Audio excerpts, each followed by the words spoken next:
अब लोग जानत होई सुनत होई जे कि भाई हमनी के मानना ना है लगा सब मानो फिर भी लिखल बा मनुष्य भव यानी मनुष्य बनो यानी कि मनुष्य के छोड़ा में आकर भी हम मनुष्य नहीं बन पाए हैं।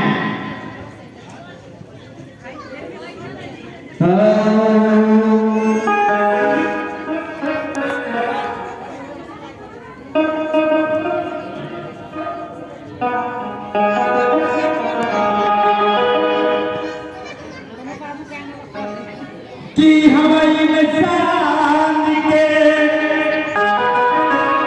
इंसान बनावल जाला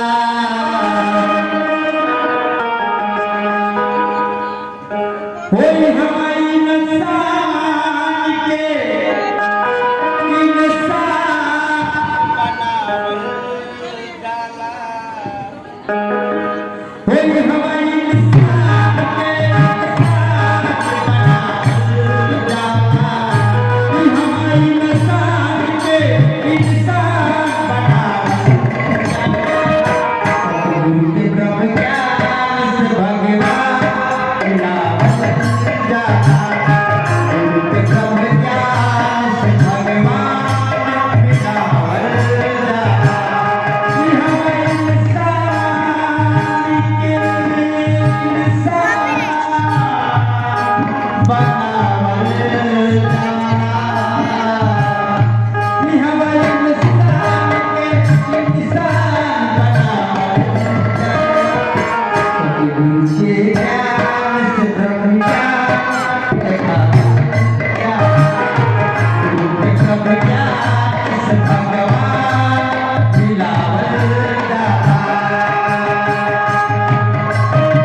लेकिन कहा कोई लोग वही जगह के पाता हमने सदगुरु माता से देखा कि देखा होगा बता होगा कि दे हम लोग कहाँ से आए जाला अब फिर यहाँ गए कम से कम मनुष्य के चोला मिलन बता इतना तो जान लो कि हमारे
पैसा लागे बहने और भाई सब लोग चाहेला सब पर भरा प्रीति और प्यार के बसता लगावल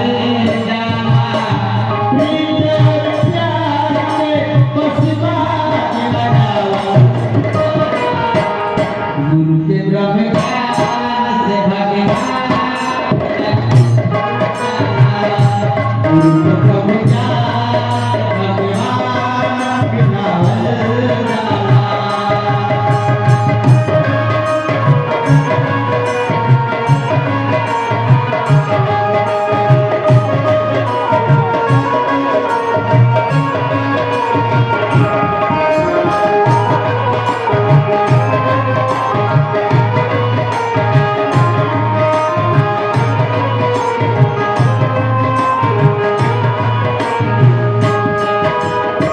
कि सतगुरु माता जी ने ऐसी रहमत बताई है कि सबके चेहरे पे नूर छाया है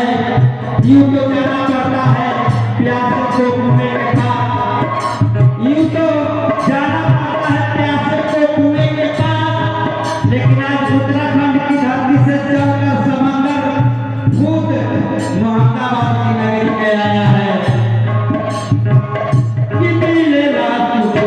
नहीं है सब तक चलने में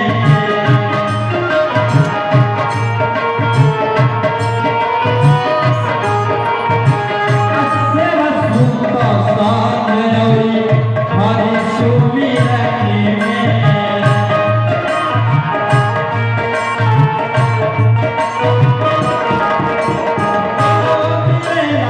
सुकून सतगुरु चरण में असर सता है हरि सुमिरन हरि भजन से जिंदगी के सजावल जाला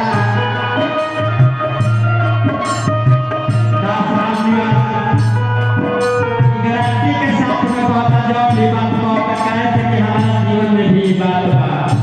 बा हरि भजन से जिंदगी के सजावल